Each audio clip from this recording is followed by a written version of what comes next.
నైరుతి బంగాళాఖాతంలో తీవ్ర అల్పపీడనం కొనసాగుతుంది. ఇవాళ తమిళనాడు, శ్రీలంక తీరాలకు చేరుకునే అవకాశం ఉంది. దీని ప్రభావంతో ఏపీలో పలు చోట్ల భారీ వర్షాలు కురిసే అవకాశం ఉందన్నారు వాతావరణ శాఖ అధికారులు.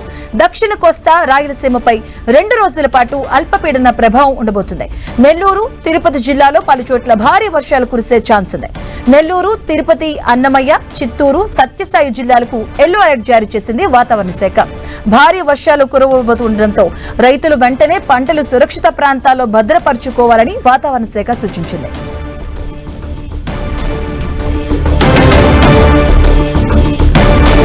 ఇక వెదర్స్ పై లేటెస్ట్ అప్డేట్స్ మా ప్రతినిధి జార్జ్ అందిస్తారు. జార్జ్, ఆగ్నేయ బంగాళాఖాతంలో ఏర్పడిన అల్పపీడనం తీవ్ర అల్పపీడనంగా మారింది. ప్రస్తుతం ఇది నైరుతి బంగాళాఖాతంలో తీవ్ర అల్పపీడనంగా కొనసాగుతుంది. ఈ రోజు సాయంత్రానికి ఇది శ్రీలంక, చెన్నై తీరాలకు చేరుకునే అవకాశం ఉన్నట్లు వాతావరణ శాఖ అంచనా వేస్తూ ఉంది. అయితే ఇది పయనిస్తూ ఉన్న సమయంలో ఆంధ్రప్రదేశ్ మీద దీని ప్రభావం ముఖ్యంగా చూసుకున్నట్లయితే దక్షిణ కోస్తాంధ్ర జిల్లాల మీద ఎక్కువగా ఉండే అవకాశం ఉన్నట్లు వాతావరణ శాఖ చెప్తూ ఉంది.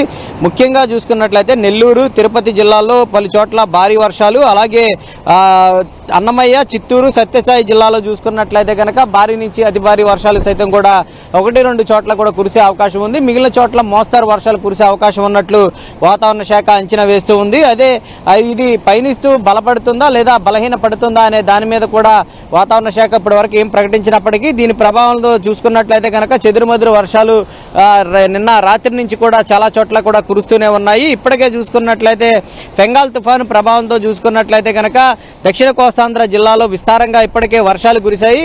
అలాగే దీని ప్రభావంతో సైతం కూడా ఎక్కువగా వర్షాలు కురిసే అవకాశం ఉంది. కాబట్టి రైతులంతా కూడా అప్రమత్తంగా ఉండాలని వాతావరణ శాఖ చెప్తుంది. ముఖ్యంగా వారి పంటలన్నింటిని కూడా భద్రపరచుకోవాలని ఇప్పటికే హెచ్చరికలు జారీ చేసింది. ఎందుకంటే ఇది కోతల సమయం కాబట్టి, వరి కూడా అంతా చేతికి వచ్చే సమయం కాబట్టి ఈ సమయంలో కోతలను ఏవైతే ఉన్నాయో వాటిని కొయ్యకుండా ఉన్నట్లయితే కనుక వాటిని వాయిదా వేసుకోవాలి. లేని పక్షంలో ఏవైనా కోసినవి కనుక ఉన్నట్లయితే కనుక వాటిని భద్రపరచుకోవాలని వాతావరణ శాఖ హెచ్చరికలు అయితే జారీ చేసింది. అయితే అంతేకాకుండా ఇటు లోతట్టు ప్రాంత ప్రజలు సైతం కూడా ఎక్కువగా ఈ భారీ నుంచి అతి భారీ వర్షాలు 1-2 చోట్ల కూడా కురిసే అవకాశం ఉంది. కాబట్టి లోతట్టు ప్రాంత ప్రజలు కూడా అప్రమత్తంగా ఉండాలని వాతావరణ శాఖ చెప్తుంది. అయితే ఈ తీవ్ర అల్పపీడన నేపథ్యంలో చూసుకున్నట్లయితే కనుక పలు జిల్లాల కలెక్టర్లు సైతం కూడా అప్రమత్తమయ్యారు. ఎందుకంటే ఇది ఎక్కువగా వర్షాలు కురిసే అవకాశం ఉంది అని చెప్తూ ఉన్న నేపథ్యంలో రైతులకు సైతం కూడా ఎటువంటి ఇబ్బందులు కలగకుండా రైతులంతా కూడా తమ పంటలను భద్రపరచుకోవాలి. లేకపోతే ఆడించిన ధాన్యాలు ఏవైతే ఉన్నాయో వాటిలన్నింటినీ కూడా కొనుగోలు చేసేందుకు సైతం కూడా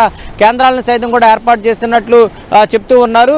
ఏదేమైనప్పటికీ ఈ తీవ్ర అల్పపీడనం ఇటు చెన్నై, శ్రీలంక తీరాల వైపు పయనిస్తూ ఉంది. కాబట్టి ఇది తీరాల వైపు పయనిస్తూ ఉన్న క్రమంలో దక్షిణ కోస్తాంధ్ర జిల్లాల్లో చూసుకున్నట్లయితే కనుక భారీ నుంచి అతి భారీ వర్షాలు 1-2 చోట్ల కురిసే అవకాశం ఉంది. ముఖ్యంగా చూసుకున్నట్లయితే కనుక నెల్లూరు, తిరుపతి, అలాగే అన్నమయ్య జిల్లాల్లో చూసుకున్నట్లయితే కనుక ఈ 3 జిల్లాల్లో చూసుకున్నట్లయితే ఎల్లో మెసేజ్ను ఇప్పటికే వాతావరణ శాఖ జారీ చేసింది. ఈ ప్రాంతాల్లో భారీ నుంచి అత్యంత భారీ వర్షాలు 1-2 చోట్ల కురిసే అవకాశం ఉంది. కాబట్టి ప్రజలంతా కూడా అప్రమత్తంగా ఉండాలని వాతావరణ శాఖ చెప్తూ ఉంది. కెమెరా పర్సన్ నరేష్తో జార్జ్, 10 టీవీ, విశాఖ నుంచి.